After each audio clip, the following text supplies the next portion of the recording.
Iya, setelah menonton video tersebut, apa yang terbayang di pikiran kalian? Ya, ini adalah cuplikan video yang terjadinya gempa bumi yang disertai dengan tsunami yang terjadi pada tahun 2004 di Aceh. Kalau kita bisa lihat sangat mengerikan ya, apa yang terjadi pada tahun 2004 di Aceh. Oke, jadi apa itu gempa bumi? Ya, gempa bumi itu merupakan pergerakan permukaan bumi akibat gelombang yang disebabkan oleh pelepasan energi dari dalam lapisan bumi. Jadi Indonesia itu sangat sering terjadi gempa bumi. Karena apa? Karena Indonesia atau letak Indonesia itu berada di pertemuan tiga lempeng, yaitu lempeng bumi, Eurasia, Indo-Australia, dan Pasifik.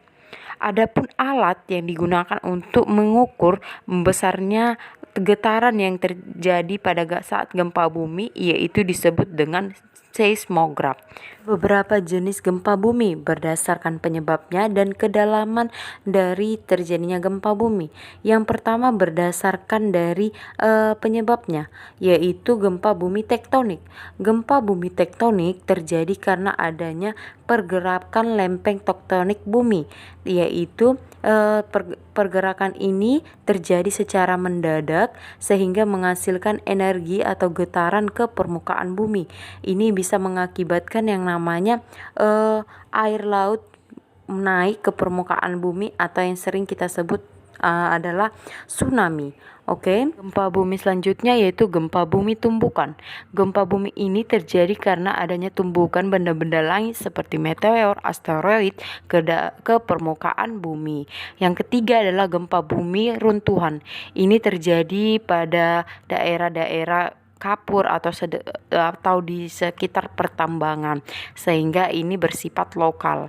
Yang keempat adalah gempa bumi buatan. Ini terjadi karena buatan manusia. Contohnya itu pemboman, penggunaan nuklir yang menghasilkan getaran yang luar biasa di permukaan bumi. Yang terakhir yaitu gempa bumi vulkanik.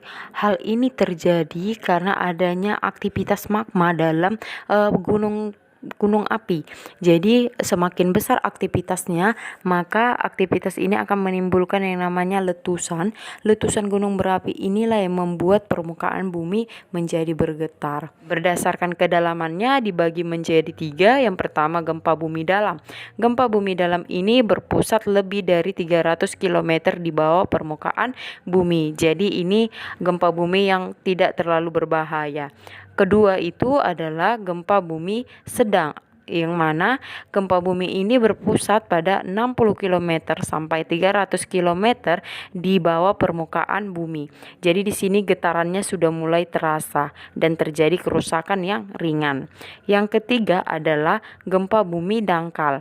Ya, gempa bumi dangkal ini terjadi berpusat di kurang dari 10 km di permukaan bumi, artinya dekat dengan permukaan bumi ya. Sehingga di sini sangat berbahaya, bisa menimbulkan kerusakan. Lalu apa saja yang terjadi ketika gempa bumi berlangsung? Yaitu yang pertama adalah longsor. Ya, ketika berada di dataran tinggi, maka kemungkinan besar akan terjadi longsor akibat gempa bumi. Yang kedua adalah terjadinya kerusakan material, bangunan, hilangnya nyawa akibat dari gempa bumi tersebut. Kemudian ada yang ketiga terjadinya yang namanya tsunami. Ya, gempa bumi juga dapat mengakibatkan yang namanya tsunami. Jadi apa itu tsunami? Tsunami adalah rangkaian gelombang laut yang mampu menjalar dengan kecepatan hingga lebih dari 900 km per jam. Tadi kan gempa bumi dapat mengakibatkan yang namanya tsunami. Ya, gempa bumi yang dapat mengakibatkan tsunami apabila gempa bumi tersebut terjadi di dasar laut. Oke.